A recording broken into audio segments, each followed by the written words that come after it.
So, John, I think I'll get started and turn it over to you. Please do. Thanks, Jim. Yeah, all right. Thank you. So here we are, folks, at the close of our 3 days. And, from my perspective, pretty busy and a pretty active 3 days. And I have just a couple things I want to say. And then I'll ask John to close us out. I think I can say with certainty that we're not going to close out for the next 40 or 50 minutes. So just hang on for a few minutes. But the first thing I want to do is I just want to mention that, by all accounts, this thing went rather smoothly. We had all our sessions on time. We had all of our panelists there. From what I heard, the discussions were animated and were pointed and were geared towards exactly what we want to do, which is be helpful. And so I think people helped each other. I think people helped us. But I want to just take a minute, if you'll indulge me, and mention a few names of the people who have been working on this, not just for the past 3 days, but for the past 3 months. And you see pretty regularly, on Zoom, but not all of them. So I'm just going to run down a list of names here. And I just want to thank you all personally for the work and the dedication that went into pulling this meeting off. Rachel Johnson, Carrie Shelton, you haven't heard much of from the past couple of days, but she's our deputy project manager. Emma Wall, Jessica Dockstader, just marvelous job keeping things moving and responding to questions as they came up. I want to also mention, we will produce a summary of this convening, and there will be, I'm sure, points of follow-up for us and some new thoughts and maybe some new products around technical assistance. We will do that because of the number of note takers that we had at each of the sessions who were listening and recording what people were saying, what they were asking for, maybe what they said they would do. But I want to mention Kira Kinkata, Sonali Dewar, Kalani Johnson, Gentry Schaefer, Shelby Hickman, Brittany Cunningham, and Charles Stevenson and Tom Woodmansee. They have been front and center in all this from the get-go. I want to mention Elliot Harkavy, our technical specialist, who just rejoined us after a field assignment for a number of months. And I want to mention our partners from Arizona State University and Justice and Security Strategies. Mike White, thank you so much for everything. I know you got a helping hand from Chuck Katz and a number of others. Ailey Mom, thank them all. Craig, I know you and Shelley and a number of people at JSS worked long and hard on these things, and it showed up today.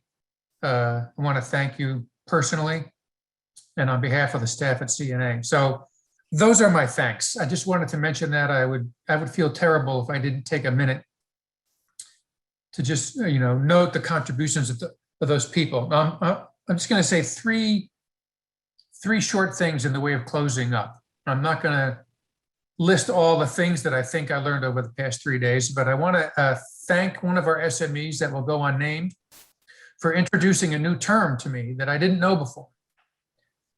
That's the house mouse. So for those of you who are in that session, you'll know what I'm talking about. So I did walk away personally learning something new that I didn't know before.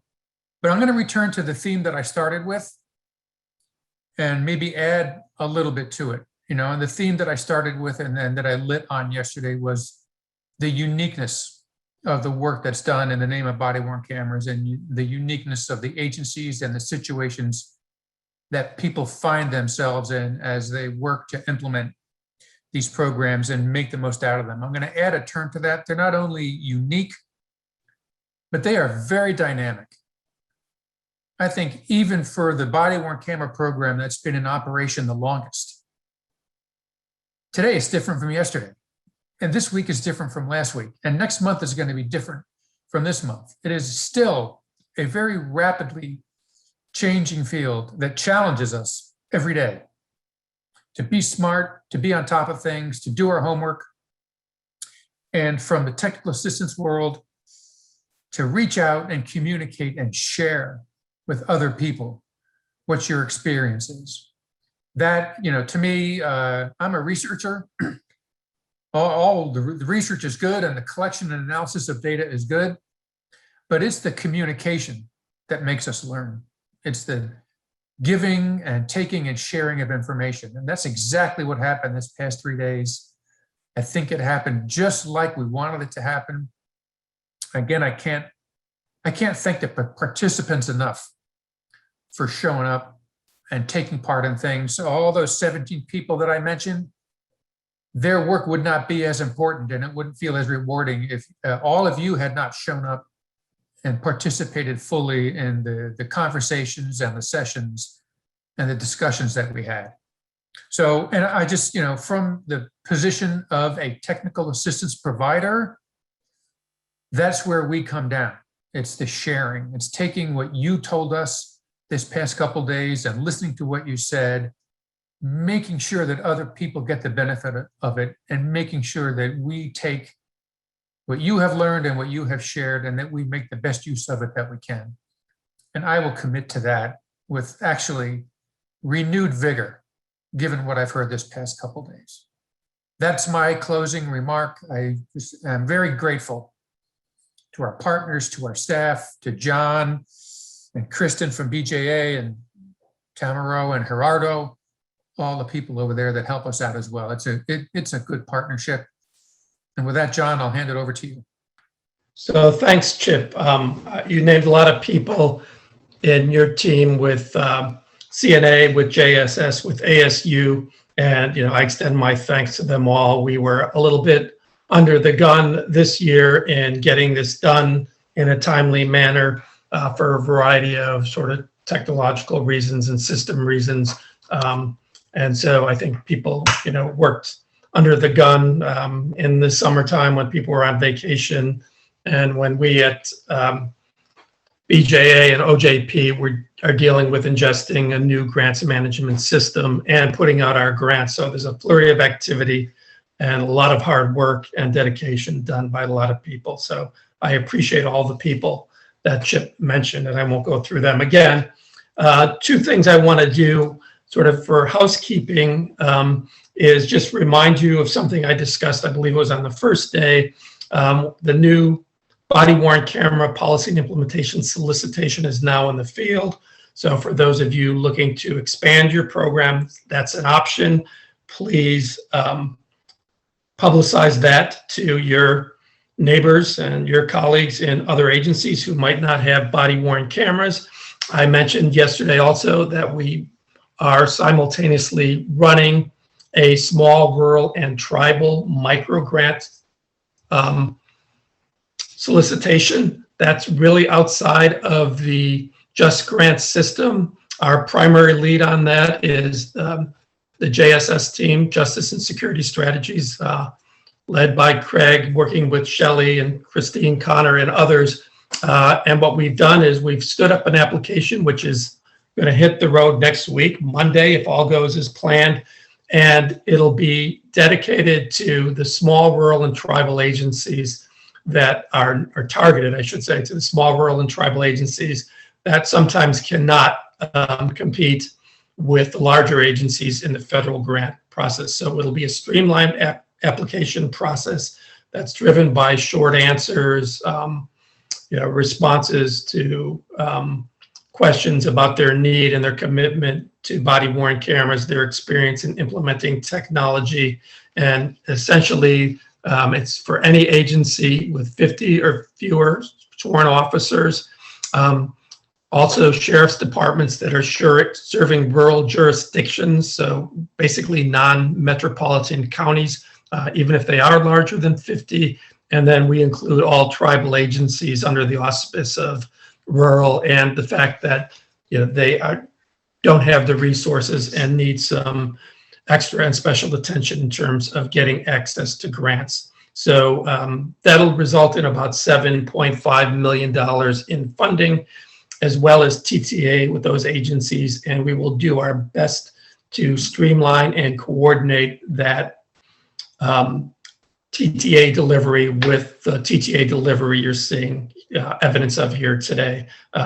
These teams have been working well together since 2015, and with this new ingestion of the small rural and tribal grants, we expect to expand our influence and our impact and better serve the small rural and tribal agencies and their special needs. I think we've been doing that. I think we're going to make a greater effort and a finer focus in doing that. So I sort of like Chip, I sort of want to return to my opening remarks, and I'll keep this brief. I don't want to go the whole 50 minutes. But I think, Mike and I, one of the early sessions, Dr. White and I really kind of talked about the past, present, and future. And I think, as I reflect on the proceedings of a couple days, and I guess the last 6 years running this program, in the past and the present, probably our focus has been on policy development. That's a driver. And Mike spoke eloquently as to why that's so important. If you don't have a policy, you're not going to have an effective program. Policy is key. Procurement and deployment is obviously a big deal. The cameras are the first, are the lens and from which everything else emanates. Bad pun there. So we focused, I think, in the early years on learning how to use them, functionally how to use them, training to policy, and helping officers, identify the muscle memory on when to use them, compliance. And I think, as we've progressed, a lot of things have changed in the wider field. Since 2015, we've steadily seen states weighing in more on BWC legislation, mandating cameras in some instances, sometimes providing funding, sometimes not. And we see that in practice, there's a lot of variation by state. Very broadly, you've got the sunshine states or the open record states, which encourage you to release video. Some states I would call evidence states, for lack of a better term, which I think are a little more protective about releasing video, citing that it's evidence in cases and it shouldn't be automatically public. And we're seeing, as Laura McElroy's presentation, that individual agencies need to grapple with their own policies within the state frameworks of how readily or proactively they want to release videos and what are the best strategies to do with that. So this is all evolving. We're all learning. And I think you've all become part of the community of practice through this meeting and through your constant engagements with the TTA. So I think some of the things we're just starting to grapple with, which we've, I think, talked about pretty extensively, but we'll be focusing in more with the TTA is, the big issue that Craig and his team talked about is how digital evidence and the management of that evidence is profoundly affecting agencies and prosecutors. And the term that I overuse probably is the tsunami of digital evidence. I heard Shelley use it, so I feel a little bit better. And not just how are they dealing with that body-worn camera data, but how are they integrating with other digital evidence, including data from their CAD system, but other types of cameras.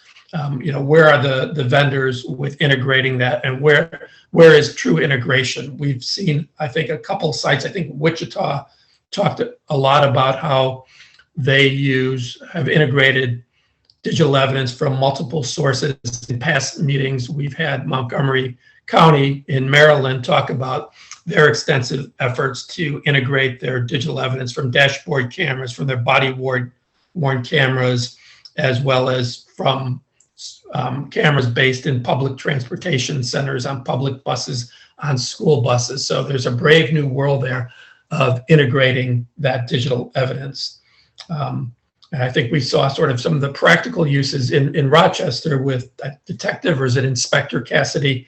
They don't have a sophisticated retrieval system. I think they're using a server rather than the cloud, but just by his diligence in identifying the cases and incidents associated with the suspect, he was able to use past body-worn camera footage, not just from his own jurisdiction, but from other jurisdictions, and helping investigate that suspect's involvement in crime and to go as we saw him illustrate. I think the closing thing is, Mike has mentioned, and several other sources have mentioned that, 95% of the video doesn't get viewed. So how can we leverage that video in ways that aren't fishing expeditions, but that promote better management and early warning of individuals? We had a great presentation by Chief Burge from the Isleta Pueblo PD.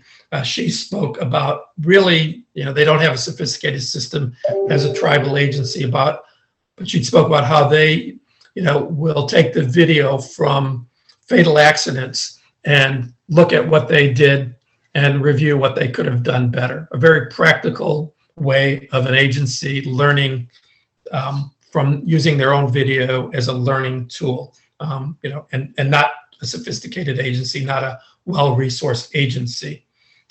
So I think, how we use that 95% is, I think, something that we're looking for in body worn camera 2.0. Again, as our friend Arif Ali Khan, from the former director of constitutional policing from LAPD, has coined the term. I think the other thing is, as we're dealing with the digital evidence management project, we're seeing that, there's not a lot of standardization in how this evidence is categorized. We know that tagging is very important.